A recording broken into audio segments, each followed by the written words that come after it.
Hello, Kilukkam വ്ളോഗിൽ ഇന്നേ ഒരു സദ്യ സ്പെഷ്യൽ സാമ്പാറാണ് കേട്ടോ. തിരക്കുള്ള ജീവിതത്തിനിടയിൽ ആർക്കാപ്പാ വഴട്ടി സാമ്പാറൊക്കെ വെക്കാനുള്ള സമയം. അതുകൊണ്ട് ഞാനും കുക്കറിൽ തന്നെയാണ് വെക്കുന്നത്. നമുക്ക് സാമ്പാർ വെക്കാം. ആവശ്യമായ കഷ്ണങ്ങളെല്ലാം എടുക്കണം. മത്തങ്ങ ഒഴിച്ച് ബാക്കി അത്യാവശ്യം എല്ലാ പച്ചക്കറികളും ഞാൻ എടുത്തിട്ടുണ്ട്.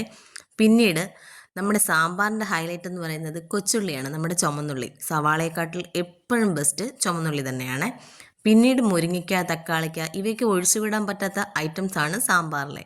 ഞാൻ ഇവിടെ എടുത്തിരിക്കുന്നത് നമ്മുടെ തുമരപ്പരിപ്പ് നൈസായിട്ടുള്ളതാണ്. എപ്പോഴും നൈസായിട്ടുള്ള തുമരപ്പരിപ്പ് എടുക്കാൻ ശ്രമിക്കണം സാമ്പാർ വെക്കാൻ ടേസ്റ്റ് കൂടുതൽ അതിനാണ്.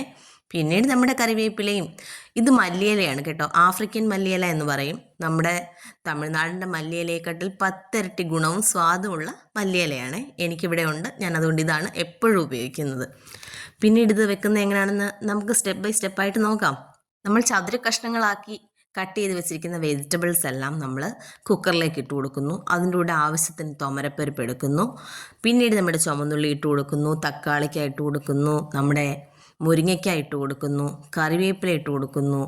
പിന്നീട് മല്ലിയില അത് ചെറുതായിട്ടൊന്ന് ചോപ്പ് ചെയ്താണ് ഇട്ട് കൊടുത്തത്. പിന്നീട് പാകത്തിന് ഉപ്പും മഞ്ഞൾപ്പൊടി ഇടുന്നു. ഞാൻ അതിൻ്റെ കൂടി കുറച്ച് സാമ്പാർ പൊടിയും കൂടി ഇടുന്നുണ്ടേ.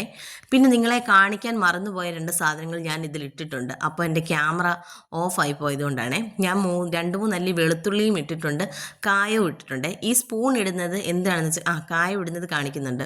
ഈ സ്പൂൺ ഇടുന്നത് എന്തിനാണെന്ന് വെച്ചാൽ നമ്മുടെ എയർ പോകുന്ന ടൈമിൽ അതിൻ്റെ ആ ചാറെല്ലാം കൂടെ വെളിയിലോട്ട് ചാടത്തില്ലേ, അങ്ങനെ ചാടാതിരിക്കാൻ വേണ്ടിയാണ്. പിന്നീട് ഞാൻ പൊടി ഐറ്റംസ് ആയിട്ട് വഴട്ടി എടുക്കാനായിട്ട് എടുത്തേക്കുന്നത് മല്ലിപ്പൊടി, ഒരു പിഞ്ച് മുളക് പൊടി, കായപ്പൊടി, ഉലുവാപ്പൊടിയുമാണ്. പിന്നെ ഒരു നെല്ലിക്ക വലുപ്പത്തിലെ പിഴുപുളി ഇടുമ്പോൾ സാമ്പാറിന് രുചി കൂടും. പിന്നെ വറവിനുള്ള സാധനങ്ങളും. ആദ്യം ഞാൻ പൊടി ഐറ്റംസ് എല്ലാം ഒന്ന് റോസ്റ്റ് ചെയ്ത് മാറ്റുന്നുണ്ട്. അത് നമ്മുടെ സാമ്പാറിൻ്റെ കഷ്ണത്തിലേക്കിട്ട് ഒന്ന് ഇളക്കുന്നുണ്ട്. എന്നിട്ട് അതൊന്ന് അടച്ച് വെക്കുകയാണ് ചെയ്യുന്നത്. പിന്നീട് നമ്മൾ വറവിടുക. പിന്നീട് ഇത്തിരി ഒരു നുള്ളു ജീരകം അതിനകത്തിൽ ഇട്ട് കൊടുത്തിട്ടുണ്ട്. ജീരകം ഈ ലാസ്റ്റ് ടൈമിൽ ഇട്ടേച്ചാൽ മതിയേ. പിന്നീട് നമ്മൾ പാൻ വെച്ച് ചൂടാക്കി അതിലേക്ക് നല്ല വെളിച്ചെണ്ണ ഒഴിക്കുന്നു. പിന്നീട് ഒരു സീക്രട്ട് ഏജൻ്റാണ് ഇപ്പോൾ ചേർത്തത്, നെയ്യാണ്. സദ്യ സാമ്പാറിൻ്റെ കടുവറപ്പിൽ നെയ്യ് ഭയങ്കരമായ രുചി തരുന്ന ഒരു ഘടകമാണ്. ഒരു പ്രാവശ്യമെങ്കിലും നിങ്ങളൊന്ന് ചെയ്ത് നോക്കണം, അപ്പോഴേ ആ സാമ്പാറിൻ്റെ ടേസ്റ്റിൻ്റെ വ്യത്യാസം മനസ്സിലാവത്തുള്ളൂ. പിന്നീട് വറവിടുന്ന സാധനങ്ങൾ ചുമന്നുള്ളിയും കറിവേപ്പിലയും വറ്റൽമുളകും ഒക്കെ ഇട്ട് നല്ല രീതിയിൽ നമ്മൾ വറവാക്കിയെടുത്ത് സാമ്പാറിലേക്ക് ഒഴിച്ചിട്ട് ഇച്ചിരി നേരം സാമ്പാർ നമ്മളങ്ങ് അടച്ച് വെച്ചേക്കണം. ഒരു 5 മിനിറ്റെങ്കിലും അടച്ച് വെച്ചതിന് ശേഷം വേണം നമ്മൾ ലാസ്റ്റ് ടൈം ഇച്ചിരി മല്ലിയില നമുക്ക് ഇട്ട് കൊടുക്കാം. ഒരു 5 മിനിറ്റ് അത് അടച്ചു വെച്ചതിന് ശേഷം പിന്നീട് നമുക്ക് തുറന്ന് നന്നായിട്ട് ഇളക്കി നമ്മുടെ സെർവിങ് ബൗളിലേക്ക് മാറ്റിക്കഴിഞ്ഞാൽ നമ്മുടെ സ്വാദിഷ്ടമായ സാമ്പാർ റെഡിയാണ് കേട്ടോ. പിന്നെ ഈ സാമ്പാറിൻ്റെ റെസിപ്പി ഇഷ്ടമായെങ്കിൽ നമ്മുടെ ചാനലൊന്ന് ലൈക്ക് ചെയ്യാനും ഷെയർ ചെയ്യാനും സബ്സ്ക്രൈബ് ചെയ്യാനും ഒക്കെ മറന്നു പോകരുത്.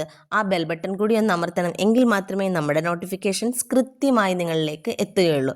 അപ്പം ഈ ഓണസദ്യ കിലുക്കത്തോടൊപ്പം. അപ്പോൾ ഓക്കെ, ബൈ ബൈ. അടുത്തൊരു വീഡിയോയുമായി ഉടൻ തന്നെ വരുന്നതാണ്.